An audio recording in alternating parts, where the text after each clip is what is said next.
All right, diving in today, we're tackling this book, My Amazing Life, written by you. It's all about manifesting your dream life, and while, we like to keep things grounded here, Mm-hmm. who couldn't use a little more amazing, right? Hey, exactly. And it's interesting, this book, it doesn't just stick with the, typical manifestation stuff. It brings in this whole blend of ancient wisdom, the manifestation rituals and all that, but then ties it to modern science too. Okay, so like what kind of science are we talking? Give me an example. Well, they talk about the placebo effect, right? Where just believing something can actually cause real changes. Oh, yeah, like when they give people a fake pill but tell them it's real and they still feel better. Exactly. Yeah. It's the belief, right? So this book, My Amazing Life, it takes that idea but says it's not just these isolated cases. It's like a constant force shaping our lives. I see where you're going with this. So, like, our thoughts have actual power. That's what it's suggesting. And it goes even deeper, talking about how even the words we use, Yeah. they have a certain frequency. Hold up, words having frequencies. Okay, now you got to break that down for me. Think about music, right? Mhm. Different frequencies, some energize you, some calm you down. Yeah, totally. This book's suggesting words kind of work the same way. They even get into studies, like how certain sound frequencies can literally affect plants growing, even water molecules. Whoa, really? Yeah, so they're implying our words could be impacting our own energy, in a similar way. Okay, I'm starting to get it. So, if our words carry that much weight, then we really got to be mindful of what we're saying, huh? Especially to ourselves. Exactly. That's where all this mindful communication stuff comes in.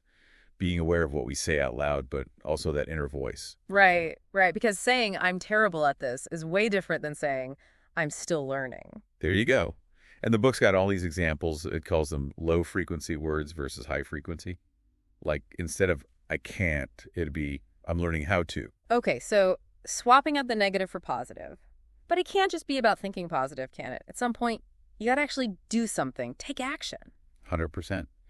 And the book completely agrees. Trust me. It's saying belief and words are the base, but action, that's what makes it real. They have this whole thing about decisions as commands. Decision as commands. What's that mean? So every time you make a decision, it's like sending a signal out, setting things in motion. Interesting. And on the flip side, being stuck, indecisive, that creates confusion, like static. Ah, okay. So a clear decision is a clear signal. That's the idea. The universe can give you what you need, but you got to tune into the right frequency. So how do you do that? Especially with big goals, it's easy to get overwhelmed. That's where the book gets really practical, actually.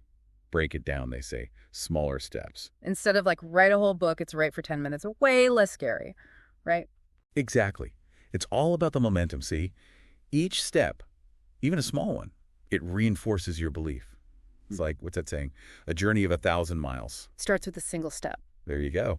And, you actually did this yourself with that marathon you ran, right? Oh, yeah. I totally forgot I even told you about that. Yeah. But yeah, 26 miles sounded insane. So I just started with like a loop around the block. See, decisions as commands in action. You decide on that block, and boom, the universe opens up. Mile, 2 miles, marathon. Wow. I never thought about it like that, but it's true. But okay, even when you're taking those steps, there's always those doubts. Like the book says, limiting beliefs. This stuff's hard to shake. Yeah, no, totally. Yeah. That's where I really connected with this book, actually. They get into journaling, affirmations, gratitude, all these ways to untangle those thought patterns we get stuck in. It's like a mental detox, right? Out with the old, in with the new.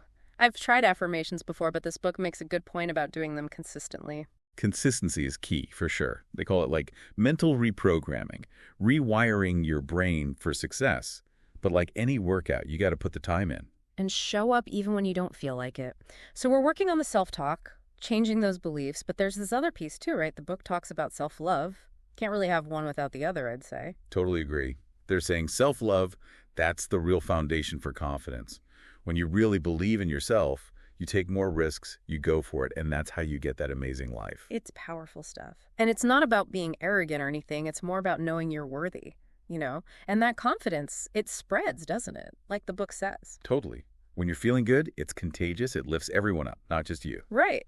And you attract what you put out there. Feeling good, you attract good things, good people. You become a magnet for it. Okay, so we've got the belief, the words, the action, the self-love. But this book talks about these things almost like spiritual laws. But does it get into how to actually use them to align your energy with what you want? Oh, yeah, it definitely does. They have a whole bunch of techniques. Gratitude practices, acting as if. Acting as if. What does that even mean? So instead of focusing on what you don't have, you act like you've already got it. Yeah. Abundance, love, whatever it is. Okay, so like fake it till you make it. It's more about becoming a vibrational match. If you want abundance, be abundant in your energy. Be grateful for what you do have, even if it's small. Picture that life you want. Surround yourself with things that make you feel that way. So it's like we're creating a movie in our minds, all the feelings, the experiences, and the more we're in that movie, the more it becomes real. That's the idea. The book even talks about making a real vision board, or using affirmations that go with it. Right, like imprinting it on your energy. Exactly. It's like those athletes, right? Yeah. Visualizing the win before the game. There you go. And it's not about ignoring reality. The book makes that clear. It's more like you're choosing how you want to shape it. You're not just letting life happen to you. All right, you're creating it. That's awesome. But okay, creating that shift inside, that's only part of it, yeah.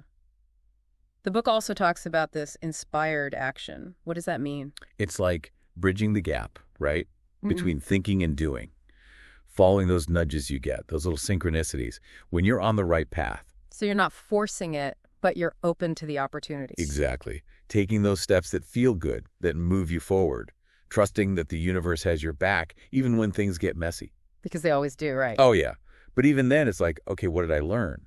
What's next? That's the attitude the book talks about. So it's less about controlling everything, more about being along for the ride. And being grateful for it every step of the way. Gratitude's huge, Because what you put out comes back around, right? Exactly. Yeah. And it's not just for you, the book says. Gratitude, it ripples out.